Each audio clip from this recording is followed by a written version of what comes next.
No, he hasn't, and that's Gareth. It's about timings. There's still another 100 days, so there's another still 2.5 months of the season to go. Form changes very quickly. You know, Rashford goes and scores 10 in 10 in the last 10 games. Rashford plays. I mean, at the moment, as we talk today, you'd find it impossible to leave the lad out. You would find it impossible. I'm a massive fan of his. Bellingham, for me, him and Bellingham play, and then you worry about it from there. You know, we were talking earlier, and Matt's right. You know, you have to play 2 holding midfield players because the defence is not good enough, and Matt's right what he's saying there. But if you're going to have 2 holding midfield players playing with the defence as well, you've got to have extraordinary talent going forward because you're taking an extra player out of that attack, so you've got to have the extraordinary. And them 2 are extraordinary. You're talking, you know, they're world-class players in my opinion. You know, if you picked a world-class 11 tomorrow morning around the world, them 2 are in the team. So if they're in that team, they've got to be in the England team because we haven't won anything. So they've got to be in it. So, you know, that's the way I look at it. And then you throw Saka into that. I personally think he'll play Saka on the right, Foden on the left, Kane up front, Bellingham in the hole, and then I think he'll have Rice and another, whoever that be, Henderson or Phillips, and then he'll go, you know, you just go and do what you want to do. I mean, look at that. I mean, 30 and 20 and 40 and 18. 40 and 18, you'd be a world-class centre-forward at Foden. You know, 1 every 2 games. I mean, you'd buy anybody for 100 million for that. And this lad, 30 and 20, I mean, it's just extraordinary. You've seen Weird Science, you know. If you went to build a footballer, he's who you'd build. Yeah. He is. Yeah. He's who you'd build. I mean, look at it. He's like... He's got everything. The lad has got absolutely everything. The only thing that can get in his way of being the best player to play in the world is him. That's all that can stop him. No one else. He's the only one it can stop. And for me, his attitude looks right. You know, his parents, everything you hear about him, he's spot on. You know, as I say, him and Foden. You know, how do we not win the Euros?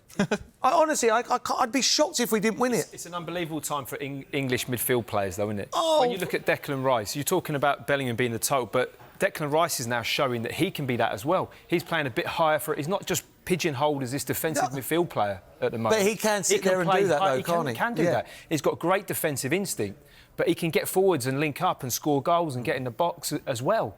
You know, I think midfield we have got an amazing array of talent. And we got, like, if we are losing a football match, God forbid we're not, you can just go, Rice, you sit in front of the back 3, even take Maguire off, put Kyle Walker back there as a 2, put two full-backs on like Trent Alexander or Reece James or Chilwell, and then put people, you've got Foden on the pitch, you've got... I just don't see how we don't win it. I'd be shocked. I don't want to put pressure on Gareth, but I'd think this would be a failure if we didn't win it.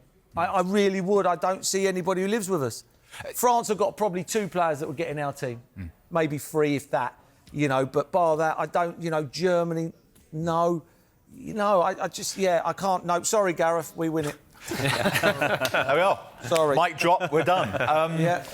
To what extent, though, Joby, you know, I've heard lots of people saying, you know, and Mercer's been waxing lyrical about the quality of the players we've got, that, you know, he's got to find a way to get all his best players in that starting 11. With tournament international football, how much is it about having your best players in or playing to a system that he's tried and trusted? I think that's the big question, Jules, and I think that's the hard decision because we're probably sitting here, you know, as fans of the England team going, right, you get Foden in that team, however it happens, you get Bellingham in that team, and you almost probably start from that point and build around that because you want your best players in. We know, you know, and you have to take into account how well we've done in tournament football under Gareth Southgate, and that system's been such a big part of that. It's been really interesting hearing John Stones talking about how meticulous they are with the planning, all the players knowing exactly their role in that team, and that structure is absolutely huge for Gareth Southgate and this current group. So I think that will be really the motivating factor in terms of what 11 players get picked. It's not going to be perfect, but I just feel at this moment in time, a Foden has to be in there. I think he's more flexible, can play on that left-hand side. Bellingham, for me, has to play in that 10 position because that's where he's at his best. And then to enable that, you have your 2 sitters to protect that back 4, which needs protecting at times, particularly against the better teams. I think when you look at the group stages and you see those games, you want us to go and be really aggressive and really offensive because if those players are anywhere near their levels, they go and blow all those teams away. I think it's when you get deeper into the tournament against the 2 or 3 best sides the France is that maybe tactically you've got to be a little bit cuter. What about that back four that needs protecting, as Joby puts it? I mean, I know 100 days to go till the Euro starts. This is where we all start trying to guess our starting 11s for England. I saw Danny Mills do one on Sky Sports News earlier, Matt, and at centre-back, in his starting 11, he's got Jared Branthwaite. Now, arguably Everton's best player this season, breakthrough season. As an Evertonian, I'm all for it, but is he ready to start for England? I think it's a big step.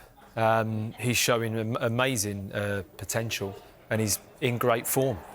You know, the challenges that he's putting in, the mobility that he's showing is up there with the best performances at the moment in the Premier League. He's getting a lot of opportunities to do it, so he's getting to showcase those skills.